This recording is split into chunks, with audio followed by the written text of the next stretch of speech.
texto de la palabra que nos hará bien y nos enseñará cosas. Es un mensaje para escuchar, guardar y reflexionar. Capítulo 4, Números, verso 17 y 18. Habló también el Señor a Moisés y a Aarón, diciendo: No haréis que perezca la tribu de las familias de Coat de entre los levitas. Voy a repetir los dos versos. Habló también el Señor a Moisés y a Aarón, diciendo: No haréis que perezca la tribu de las familias de Coat entre los levitas. Amén a la palabra del Señor. Amén a la palabra del Señor. Está el Señor aquí, hermanos. Yo estoy temblando.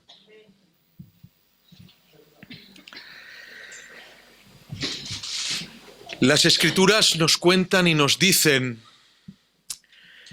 que de entre las 12 tribus del pueblo de Israel, el Señor escogió por voluntad propia a una de entre ellas para el servicio sacerdotal como tribu especial. Entre esta verdad se nos adhiere un misterio de una profundidad que no lograremos entender hasta en su presencia. El Dios de la palabra, el Dios de la Biblia, nos enseña, hermanos míos, que Él, de su propia voluntad, porque Él quiso y lo deseó, escogió de entre esas 12 tribus, de todas las tribus de Israel, a esta tribu especial para sí mismo. De entre los escogidos, unos escogidos. Y de entre los escogidos de los escogidos, otros escogidos. Uno de los grandes misterios que se me plantea en esta verdad bíblica es que Dios los tomó, y dice literalmente la palabra, en lugar de los primogénitos. Déjenme explicarles un poco esto. Números 3:12 dice: He aquí, yo he tomado a los levitas de entre los hijos de Israel, en lugar de todos los primogénitos de Israel. Los primeros nacidos entre los hijos de Israel serán, pues, míos los levitas. Repito, serán, pues, míos los levitas. Dice el 8:16, porque enteramente me son dedicados a mí los levitas de entre los hijos de Israel, en lugar de todo primer nacido. Los he tomado para mí en lugar de los primogénitos de todos los hijos de Israel. Lo repite constantemente el Señor. Anteriormente, aparte de esto, en el capítulo 13 de Éxodo, el Señor habla así: harás que todo lo que abra la matriz sea dedicado al Señor. Es decir, todo es todo. De todas las tribus, de las 12 tribus de Israel, todo el que abra matriz, todo primogénito, será dedicado al Señor, apartado para Él. Es decir, Dios mandó que todo primogénito de las 12 fuera consagrado para Dios, pero luego cambia de opinión, entre comillas, y demanda que solo los de Leví, todos los de Leví, ya no sean primogénitos, todos los de la familia de Leví sean para él. ¿Por qué? ¿Por qué? De entre este misterio y en base al estudio y la profundidad de la palabra, he hallado que la razón se encuentra en la muerte de los primogénitos de Egipto. Las familias de Israel fueron eximidas de la muerte de sus primogénitos en el juicio contra Egipto. ¿Os acordáis? Luego, para explicar esto, los que no lo sepan o los que tengan la historia un poco nublada, decir que el Señor Dios Todopoderoso, el Dios de Abraham, de Isaac y de Jacob, enjuició al pueblo de Egipto por no dejar salir a su pueblo Israel de la esclavitud. De esta forma envió varias plagas que acaecieron en el Nilo, en Egipto mismo, en el lugar donde los faraones. Y una de las peores plagas, la más destructiva, fue la plaga de la muerte de los primogénitos. En una noche el ángel de la muerte pasó por Egipto y el Señor mandó a que los hijos de Israel pintaran el dintel de sus puertas con la sangre de un cordero, de una víctima. De esa forma, el ángel de la muerte pasaría de largo y mataría, se llevaría a todo primogénito de Egipto. Luego, esa sangre vertida en las puertas de los dinteles de los hijos de Israel les eximía momentáneamente de que fueran reclamados sus primogénitos. Pero ocurre algo, que Dios, castigando a Egipto por un pecado terrible que es no dejar salir a su pueblo, no puede dejar de castigar a su pueblo por un pecado peor. ¿El qué? Hacer un becerro y llamarlo Dios. Es mucho peor hacer un becerro y llamarlo Dios que el pecado de Egipto, puesto que Egipto es una nación idólatra y se supone que tiene que adorar a ídolos, pero Israel es la nación redimida y se supone que no adorará a ídolos. Luego, Dios demanda, reclama, tiene que aplicar justicia de la misma manera que ha aplicado en Egipto. Si eran idólatras y por un pecado los hice pagar por los primogénitos, a mi pueblo Israel por este grande pecado tengo que hacerles pagar con los primogénitos. Pero en su misericordia el Señor recala en esta idea. En vez de llevarme a vuestros hijos a la muerte, consagraré una tribu en lugar de vuestros primogénitos y me serán míos.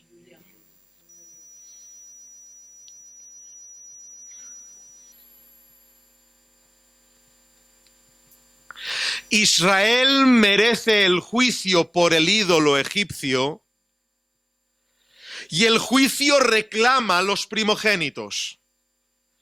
Pero como el Señor se usa de misericordia, adquiere el levirato como compensación a la muerte de los primogénitos. Dios queda satisfecho con el servicio perpetuo de sus amados levitas, como parte, y no toda evidentemente, como parte de la compensación por el juicio del grave pecado. En otras palabras, hay unos hombres y mujeres en la tierra que forman parte en su vida diaria de la misericordia de Dios con los demás. Lo diré de otra manera para que lo entendáis.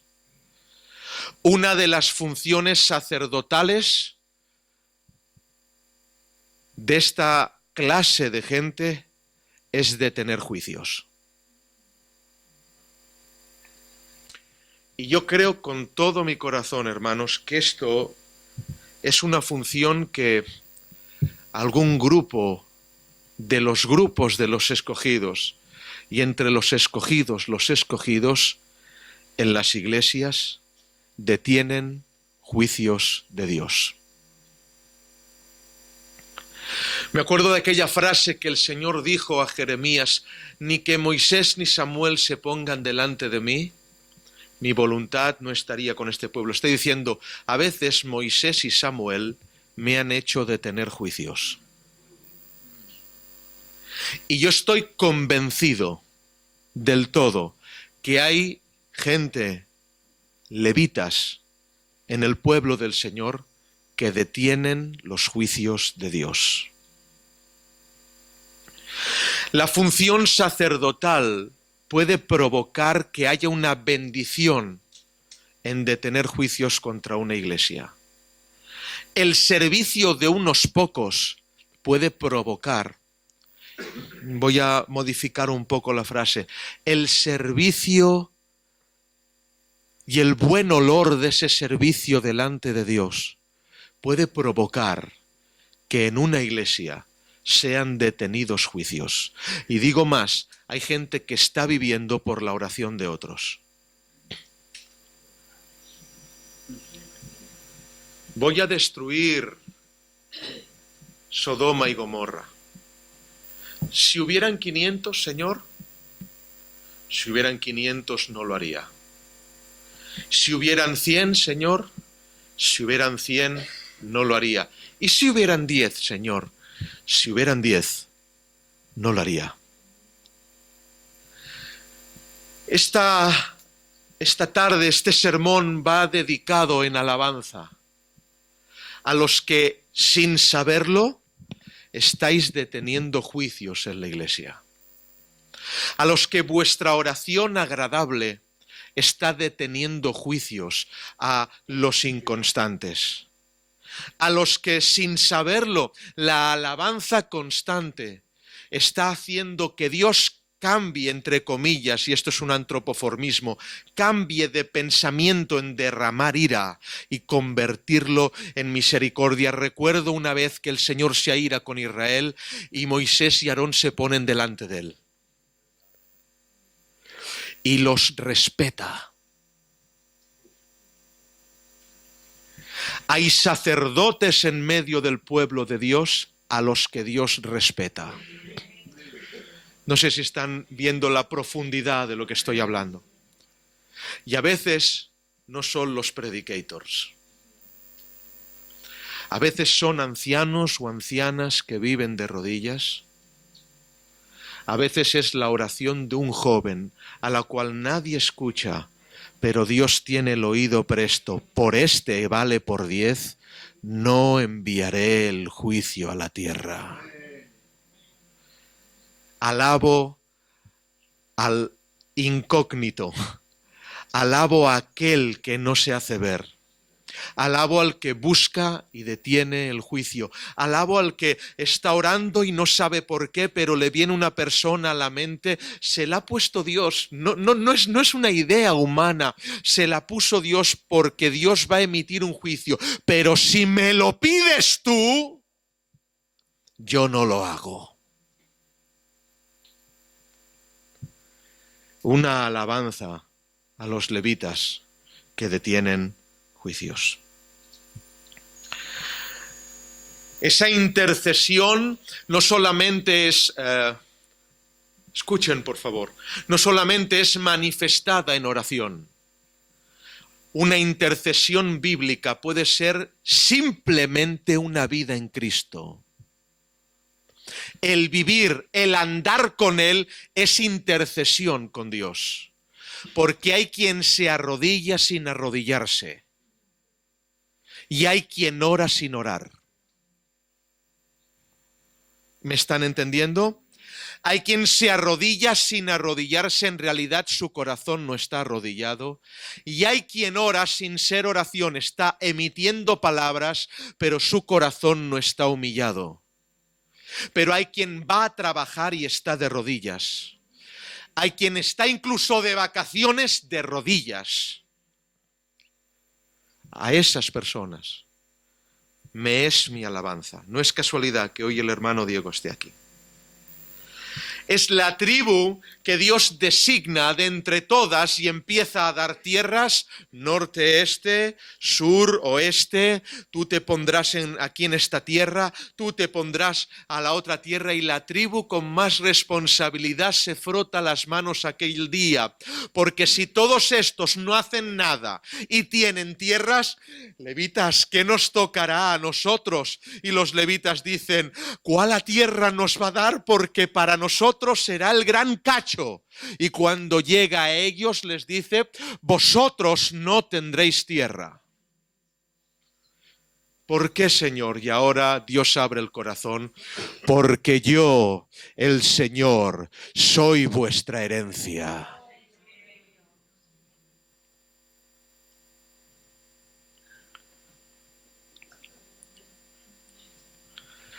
Una alabanza a aquellos que de la iglesia no tienen lugares. Y no tienen una butaca, ni una silla, ni un trozo de banco, que les es indiferente dónde sentarse, porque para ellos lo importante no es el local, lo importante es el Dios del local. Aquellos que quizás no tengan un ministerio público, pero tienen la dedicación y responsabilidad a dedicarse a lo que Dios les ha mandado. ¿El qué?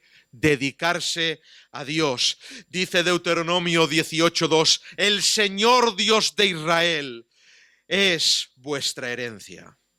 Se les ordena ocupar todos los territorios de Israel sin que les pertenezca ninguno.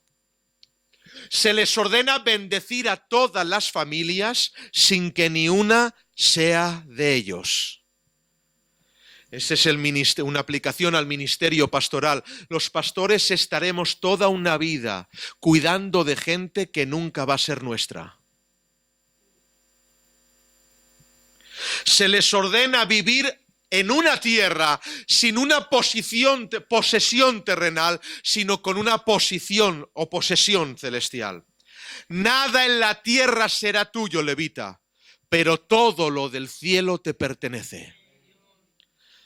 Para ministrar lo de Dios en la tierra, Dios tiene que ser suyo. Por eso ellos ministraban la liturgia del culto teniendo a Dios como herencia. Dios no permite ministrar a nadie que no sea suyo.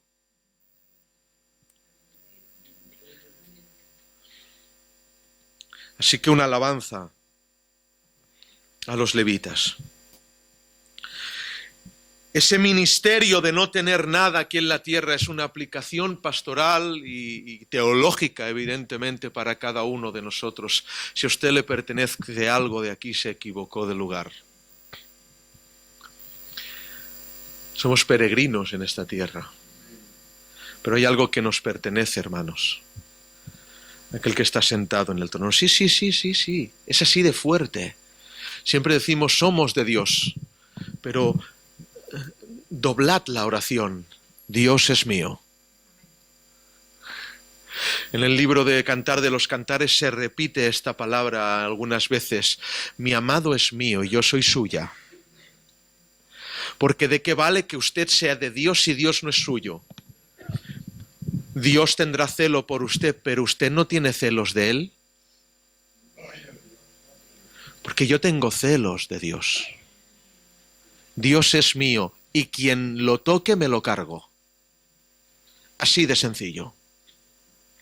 O cuando tocan a su hijo usted se levanta, pero cuando tocan a Dios no, porque usted tiene por más suyo a su hijo que a Dios. Pero cuando tocan a mi Dios, es mío. Me levanto. Esa herencia que es el Dios de Israel nos habla de que si somos herederos, pues los herederos están bien interesados en lo que nos toca. ¿Estamos interesados en Dios? Aprender a Dios. Esa clase sacerdotal era designada a tener el derecho y la obligación de aprender y enseñar Torá, ley, palabra al pueblo. Y ahí está el arte de aprender enseñando. Y allí está el arte de enseñar aprendiendo. Esa distinción a los hijos de Leví es brutal y de parte del Señor. Atención, hermanos, conceptos. Ellos fueron enumerados como las otras tribus, pero en la numeración fue hecha sobre un principio diferente. ¿Por qué? Porque mientras en las otras tribus el número, atención, el número de varones era calculado de 20 años para arriba, que era la edad militar. Es decir, cuando un joven tenía 20 años consideraban que podía ir a la guerra. Entonces consideraban que eso era un varón. Edad militar. ¿de acuerdo? Para los levitas eran contados desde un mes para arriba. Voy a repetirlo. Para Dios, los varones de 20 años entonces eran hombres. De Rubén, de Simeón, de Gad, de Aser, de Neftalí, de Judá. Pero los levitas con un mes le bastaban. ¿Por qué? Porque para Dios un niño de un mes levita ya es un hombre. ¿Y qué quieres decir con esto, pastor? Los de las otras tribus eran calculados en función de la edad militar y los levitas también. ¿Qué dices, pastor? Sí, porque un niño de un mes levita ya está peleando. Solo que una manera diferente. Los levitas tienen edad militar cuando nacen. ¿Por qué? Porque el ser sacerdote ya te incluye en la guerra. ¿Estáis aquí? Sí, alguien está aquí. Lo voy a repetir. El ser sacerdote ya te incluye en la guerra. No es una guerra contra los filisteos. No es una guerra contra los amorreos ni los heteos. Es una guerra contra ti. Y en favor de Dios. Es una guerra contra tu ego, contra tu cultura, contra tus costumbres. Y no me digan ustedes a mí que cuando usted nació en Cristo, solo cuando tenga 20 años empezará la guerra. Cuando alguien nace en Él, ya somos llamados sacerdocio. Y el sacerdote cuando nace ya está en guerra. Por eso estos niños ya están en guerra. Por eso estas niñas jóvenes ya están en guerra. Tan pronto como pudieran cargar con lo santo, tan pronto eran considerados hombres. Y claro, el levita carga con lo santo cuando da luz, cuando sale, hermanos míos. ¿Por qué? Porque en el momento que sale ya es llamado levita. Y la palabra levita es sacerdote. Cargar con lo santo cuando nacemos. Usted no ha entendido que a su niño, abuela, que a su niño que usted ama mucho, el Señor le demanda tomar una cruz. Pero usted dice, no pasa nada porque escuche esta música. No pasa nada porque chatee aquí. No pasa nada porque tenga internet. No ha entendido el mensaje en el momento que nace de nuevo. En ese mismo momento ya está en guerra. Cuando yo descubrí esto, aluciné. ¿Por qué? Porque en el libro de los números salen un montón de censos y yo revisando comentarios para enterarme, porque no lo sé todo, me ha alucinado algo. Hermanos, el censo de los levitas evidencia que por mucho es la tribu más pequeña de Israel. Alrededor de unos 22.000 nacieron. Siempre fueron pocos, poca natalidad, porque en medio de las iglesias hay poca natalidad de levitas.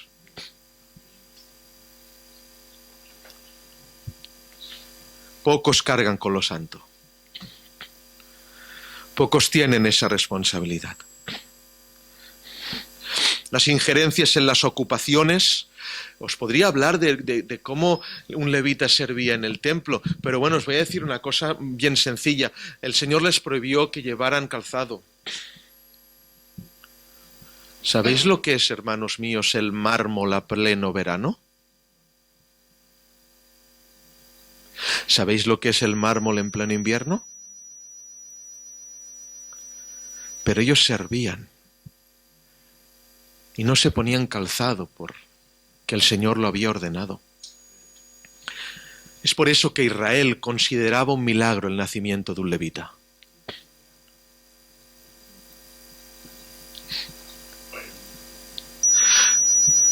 Un milagro. Y hoy quiero que os impacte al alma que el nacimiento de un sacerdote os sea un milagro. Que no menospreciéis a los levitas que tenéis al lado. que cuando veáis un joven empezar de corazón y lo veáis de verdad, seáis impactados y que eso os motive a seguir adelante.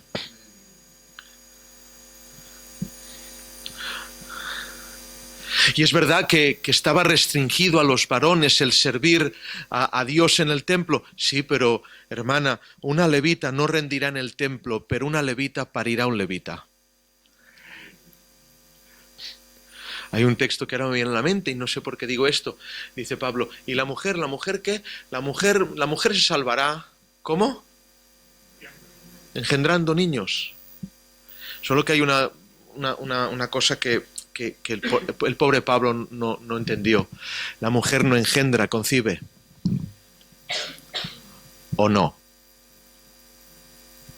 ¿Se equivocó? No, hermanos, lo dijo concienzudamente. Porque hay mujeres que engendran. Hay ancianas que engendran virtud a otras niñas.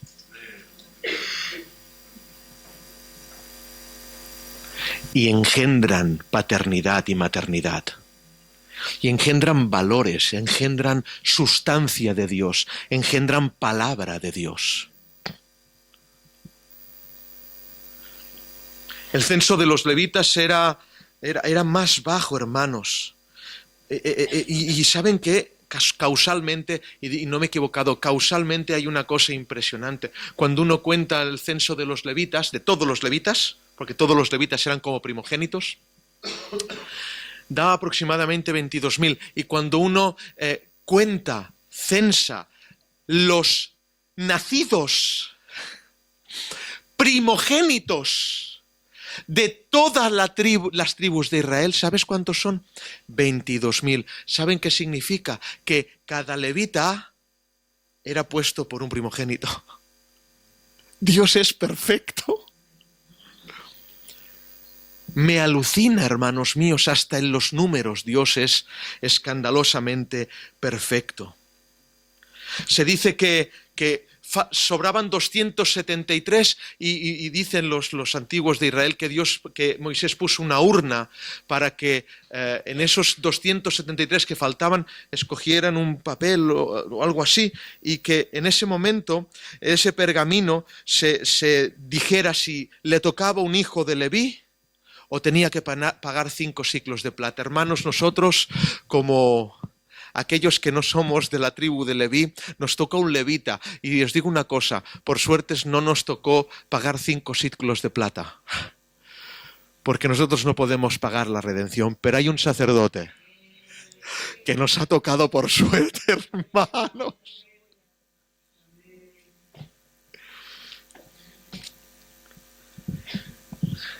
Levitas, os alabo. Os alabo. Alabo a los que servís escondidos. Os alabo. Una de las ideas de Dios en nosotros, esto es muy importante, esto es pura doctrina y no teología, pero sí doctrina es enseñanza. Una de la idea de Dios en nosotros es, escuchad por favor, yo sé que es una mala noticia, pero es la idea de Dios, es la no voluntariedad del servicio. Es decir, no es si quieres, hazlo. Es hazlo porque has nacido.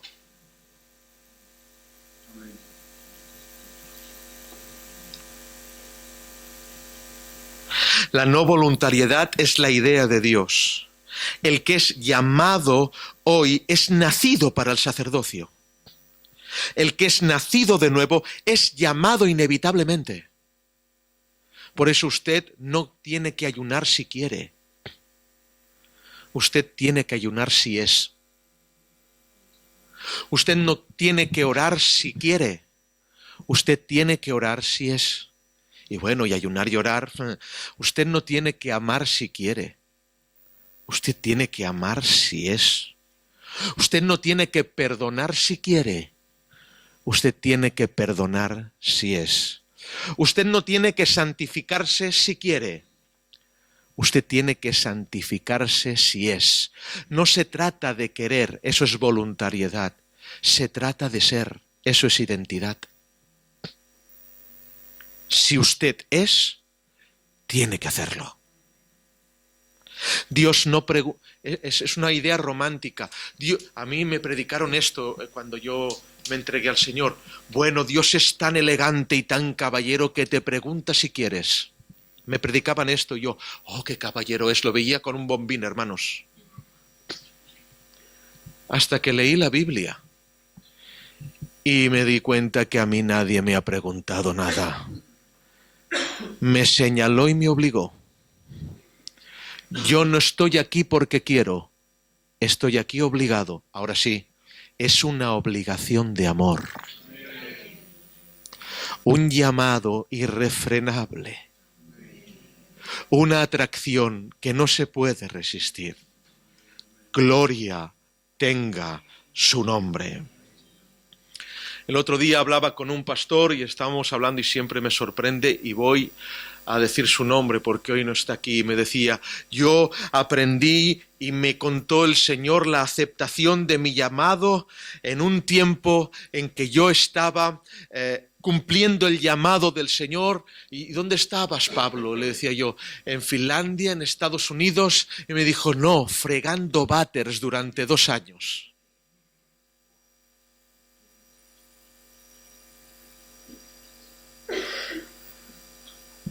Pero sirvió al Señor quitando la miseria de otros.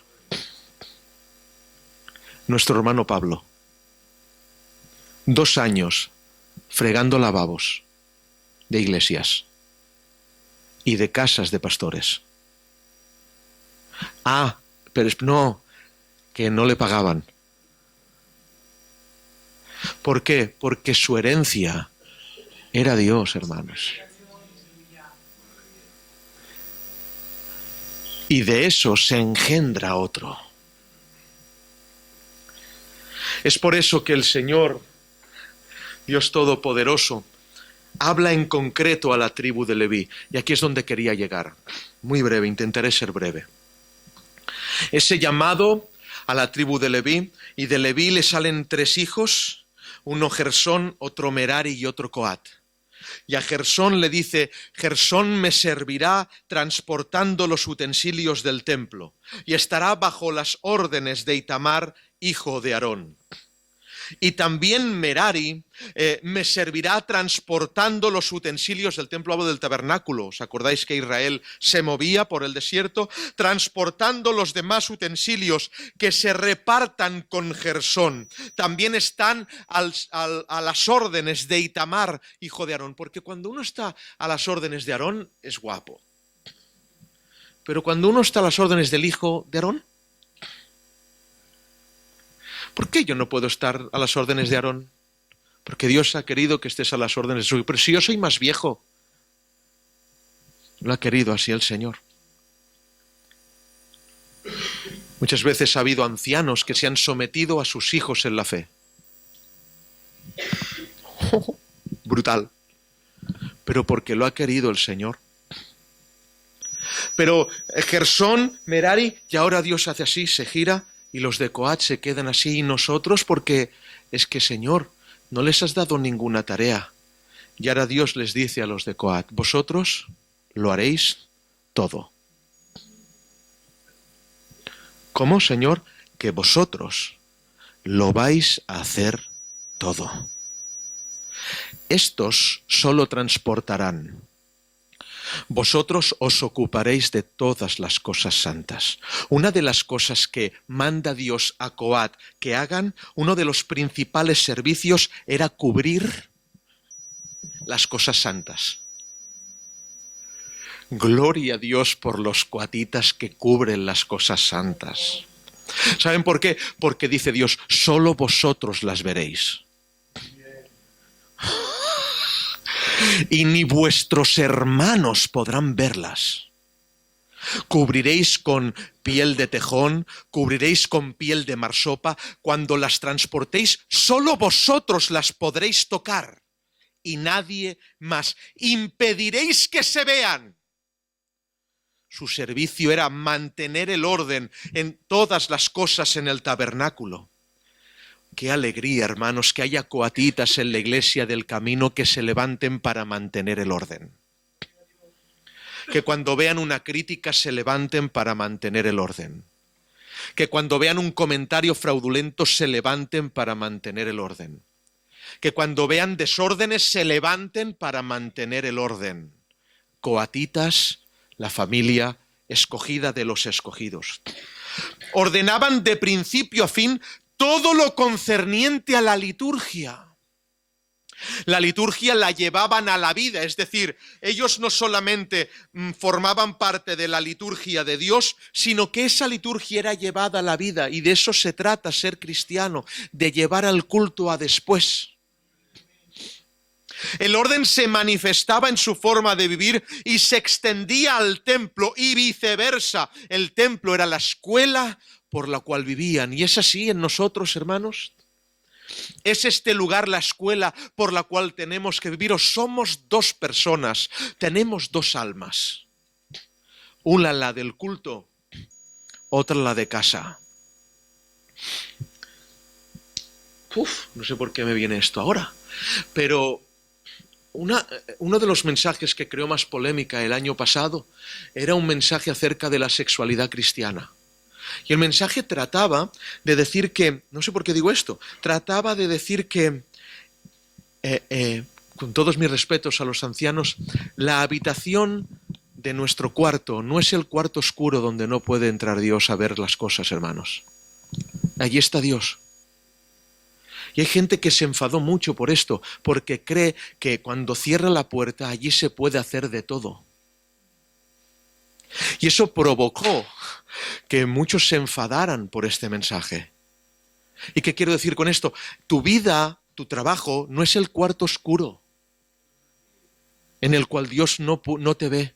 Allí te ve el Señor. El culto se extiende al trabajo.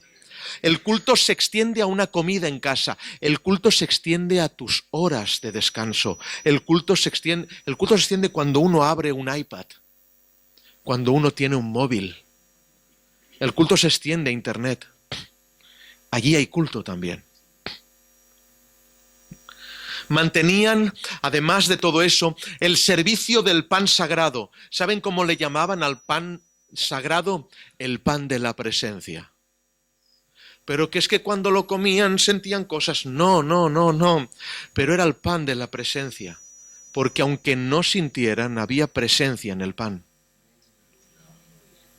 Era el pan consagrado de Dios. ¿Y sentían cosas? No sentían nada, pero seguía siendo el pan de la presencia. Me pregunto si usted a la palabra la tiene como la palabra de la presencia. La Biblia de la presencia. Las letras negras de la presencia. La escritura de la presencia. Porque aunque usted lea y no sienta cosas, en ella está la presencia. Hoy día, por desgracia, en los cultos a la palabra, el pan de la presencia, la sustituyen erróneamente por manifestaciones emocionales. Pero el pan es de la presencia. Yo lo creo, hermanos. El pan es de la presencia. Y digo más, la presencia está en el pan. ¿Estáis aquí o no? ¿Creéis lo que digo? La presencia está en el pan. Porque no me diga usted que la emoción le cambia. La presencia del pan le cambia. También se encargaban del aceite. Los coatitas se encargaban de ministrar el servicio en el aceite y deben de encargarse de la unción. También hay hoy coatitas en la iglesia que se encargan o que se encarguen de la unción. ¿Y cómo lo aplicamos aquí? ¿Quién se encarga de orar por los cultos? ¿Quién se encarga en casa por la unción que debe manifestarse en la iglesia? ¿Quién se encarga en casa por orar para que el domingo, orar para que el martes, orar para que el Señor toque a los siervos, ministre a los ancianos? ¿Quién se encarga de eso? Los coatitas se encargaban del aceite. Pero también se encargaban de los garfios. ¿Qué son los garfios? Pues tal como suena, un garfio es un utensilio puntiagudo en forma de luna con el cual cogían, hermanos míos, la carne, sacrificaba y los tenían que afilar. Y por ende, también en la aplicación a hoy día hay coatitas, levitas, que se encargan de los garfios. los que pinchan la carne. ¿Quién se encarga de eso hoy? ¿Quién se encarga de decir al hermano, no vas bien? ¿Quién se encarga de decir, ordénate? ¿Quién se encarga de pinchar la carne? Y no la del hermano, evidentemente, la de uno mismo. Se encargaban también de las lámparas. ¿Y quién se encarga de las lámparas hoy? Los coatitas de hoy creo también que cuidan las lámparas para que estén limpias y alumbren como aquellas vírgenes honradas. Se encargaban también de la leña. Es una dura tarea cortar leña y ponerla para el fuego, pero nadie quiere esa tarea, ¿verdad? Pero no lo hacían ni los gersonitas ni los de Merari. Los de Coat lo hacían todo, hermanos. ¿Os imagináis a los de Merari así? ¿Y a los de Gersón así? Y los coatitas, corta leña, ponte para allá. Hermanos, qué mal repartido está el culto.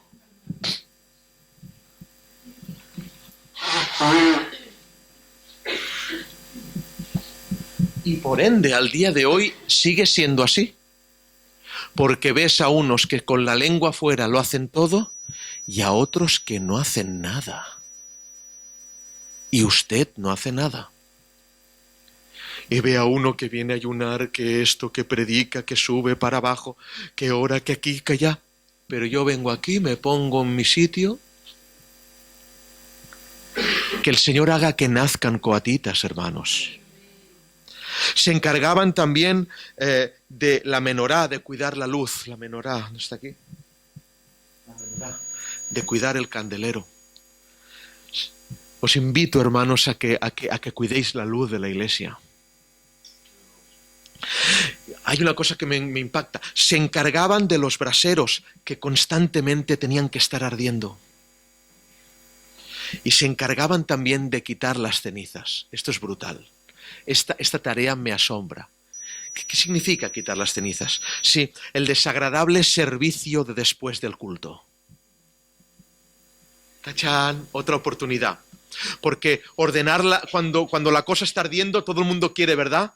Poner una rama más, todo el mundo quiere poner un tronco más. Todo el mundo sería coatita para poner un tronco y para que arda el fuego. Venga, que arda el fuego. Venga, yo levanto la mano. Venga, yo digo aleluya. Venga, ahora yo predico. Venga, todo el mundo quiere esto, ¿verdad?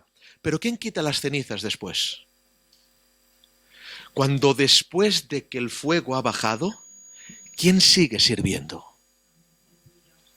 ¿Quién cuando acabamos hoy este domingo, cuando vaya a cenar, hable de la palabra? ¿Quién se irá a casa y leerá el texto? ¿Quién se volverá a poner la escritura y el sermón del domingo o del martes o del jueves es igual y lo repasará? Eso es sacar las cenizas. Es el servicio de después del culto. Y los coatitas lo hacían. Se encargaban también de los garfios, las palas, los tazones, la piel de marsopa, el velo azul, de toda la liturgia. Los hijos de Coat eran los únicos israelitas con permiso de Dios para tocar lo sagrado y no morir. ¿Asumiremos la diferencia entre nosotros y otros? A eso se le debía gran presión de santidad. Imaginaros, hermanos, solo vosotros podéis tocar lo santo y no morir.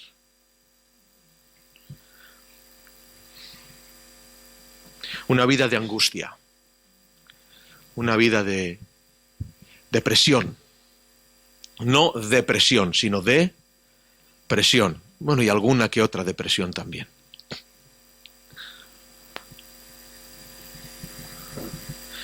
Dice el Números 4:16, tendrá la responsabilidad de todo el tabernáculo y de todo lo que en él hay, con el santuario y con sus enseres. Esa responsabilidad que ahoga. Una responsabilidad que ahoga. Es por eso que cuando, escuchen por favor, que cuando un coatita yerra, peca, hace las cosas mal, ocurren grandes males. Si alguien se está identificando como coatita, y coatita no es los de los púlpitos, hay gente en el púlpito que no es coatita. Cuando un coatita yerra, peca, lo hace mal, los males son enormes. ¿Os acordáis de algún coatita que hiciera mal? Los hijos de Coré. Cuando se rebelaron, Dios no los castiga, morirá fulano y mengano. Dios dice que abre la tierra y se los carga a todos.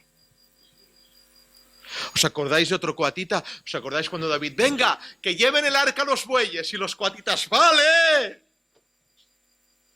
Tachán, tachán, y el buey tropezó, y Uza y Ahío tocaron el arca. Hermanos, tenían permiso para tocar el arca y no morir, no lo sabía. Podían tocar el arca si se caía y no moría, pero ¿saben qué? No lo hicieron en el orden, lo llevaron los bueyes. Podían tocar el arca cuando la llevaran y tropezaran ellos, pero no cuando era llevada en el desorden. Por eso hay gente que tocó el arca y murió, y dice, ¿por qué muerto? Porque lo llevaste en el desorden. Porque siendo coatita te portaste mal. Y cuando un coatita se porta mal, el desastre es de magnitudes impresionantes. Por eso, si usted se siente identificado, señor coatita, madre mía, si usted se siente identificado con este sermón siendo coatita, que sepa que si usted yerra, habrá grandes males. Muchos muertos en la iglesia porque los coatitas no hicieron bien el servicio. Y ahí donde quería llegar, intentaré ser bien rápido. Los coatitas son los escogidos de entre los escogidos de entre los escogidos. Y ahora el Señor manda y llama a Moisés y Aarón. Aparte. Esto los coatitas no lo han escuchado. No lo han escuchado los de Gersón, ni lo han escuchado los de Merari. Y les dice, Aarón, Moisés, ¿qué? No permitáis que la tribu de las familias de los coatitas sea cortada.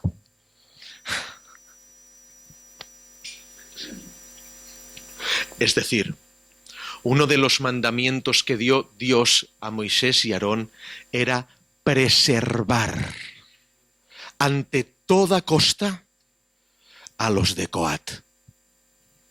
Los que transportan se pueden extinguir, pero los que cargan con la responsabilidad, cuidarlos. No os hace bien. Lo voy a repetir. Los que transportan, no ocurre nada si Gersón desaparece, no ocurre nada si Merari desaparece, pero los de Coat, os mando que los preservéis hasta el fin. Gloria tenga su nombre. Me llama la atención que toma a los dos. No se lo dice a Moisés ni se lo dice a Aarón. Si leéis la palabra del Señor, a veces se lo decía a Moisés, Moisés, esto, y no estaba Aarón. Y a veces se lo decía a Aarón, esto, y no estaba Moisés. Pero esta vez, para que no haya confusión, se los dice a los dos. Porque no es un mandamiento a la interpretación, es un mandamiento literal. Que no se extingan los de Coat. Llamado por obligación al servicio. Que no falte Coat. Me encanta, hermanos míos, porque durante la historia de Israel se ven vestigios del poder de Dios para preservar a los de Coat. ¿Os acordáis en el oscurantismo religioso, en la idolatría, en los tiempos de Josías, cuando el crimen en contra de la santidad era la moda y la idolatría de los ídolos de Israel era lo que predominaba? Dice la palabra que Josías encontró coatitas. ¡Aleluya! ¿Saben? Esto me impactó. No había servicio en el templo, pero había coatitas. Es decir, no se mantuvieron por lo que servían. Ya no tenían que mantener la marsopa, no tenían que mantener las cenizas, no tenían, porque no estaban idolatrando totalmente a los ídolos. Pero aunque no servían, se mantenían. Porque hay quien le mantiene el servicio.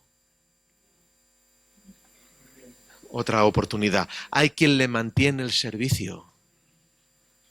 Pero yo tengo héroes como el hermano Diego, que después del servicio sigue siendo de la familia de Coat. Los valiosos de Dios. Para transportar tengo muchos. Para responsabilizarse del llamado, no. Y la idea de Dios en este sermón, hay más, pero yo cierro,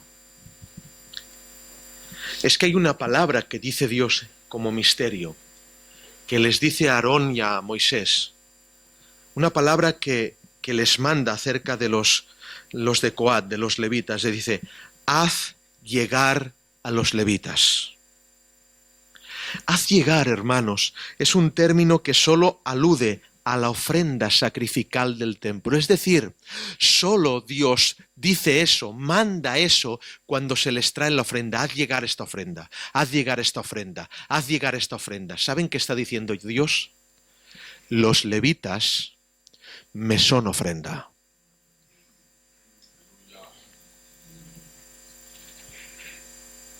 Esta gente que se responsabiliza me son ofrenda. Y mi pregunta o mi reflexión en esta tarde es, el Señor sigue diciendo, hazme llegar a los levitas a la iglesia. Hazme llegar a los cultos a los levitas porque me son ofrenda. Los levitas eran la ofrenda continua de adoración a Dios. Los coatitas entrando en su casa a adorar era la ofrenda para Dios, pero impresionante, porque ¿entramos a la iglesia como una ofrenda? Cambiad el chip. Los sacerdotes somos como una ofrenda a Dios. Entramos en la iglesia, deberíamos entrar como una ofrenda al Señor. Los coatitas eran el incienso que no se apaga. Nunca en cenizas, siempre ardiendo. Dios haciendo nacer coatitas es la ofrenda también para el mundo. Es por eso que el sacerdocio de la gente que sirve al Señor es la ofrenda de Dios también para el mundo. En el nuevo pacto ya no hay piel de marsopa, ya no hay candelero, ya no hay pan de presencia, pero todos estos símbolos apuntan a uno, Jesucristo. He dicho Jesucristo. ¿Cuánta reverencia y cuidado se merece? Si la piel de marsopa se merece cuidado, ¿y su piel llagada cuánto? Si el candelero se merece cuidado, ¿cuánto la luz del Evangelio? ¿Cuánto se merece el Señor? Solo que hay una cosa, hermanos, y yo me veía muy reflejado cuando yo oraba y recibía este sermón. Los levitas lo hacían todo perfecto, hermanos. ¿Y cuán pésimo servicio personal le estoy dando a Dios? Como levita soy un fracaso. Yo llevo el arca con bueyes a diario. Pero ocurre algo, cuando tropiezan y la toco no muero. ¿Por qué? Porque el niño conmuta el juicio. Porque hay un levita que nos está pagando el juicio a todos. Que en nuestro servicio de sacerdocio pésimo hay alguien, hermanos míos, que no permite que mueras en el intento, no porque lo hagas bien. Ah, que no sabías que no lo haces bien, que no dais una. Es que no dais una al clavo. Pero hay alguien que cuando usted toca el arca en pésimo servicio y viene el juicio, el sacerdote detiene el juicio, dice, aquí estoy yo, Padre. Aquí estoy yo, Padre. Aquí estoy yo, Padre. Vamos a orar.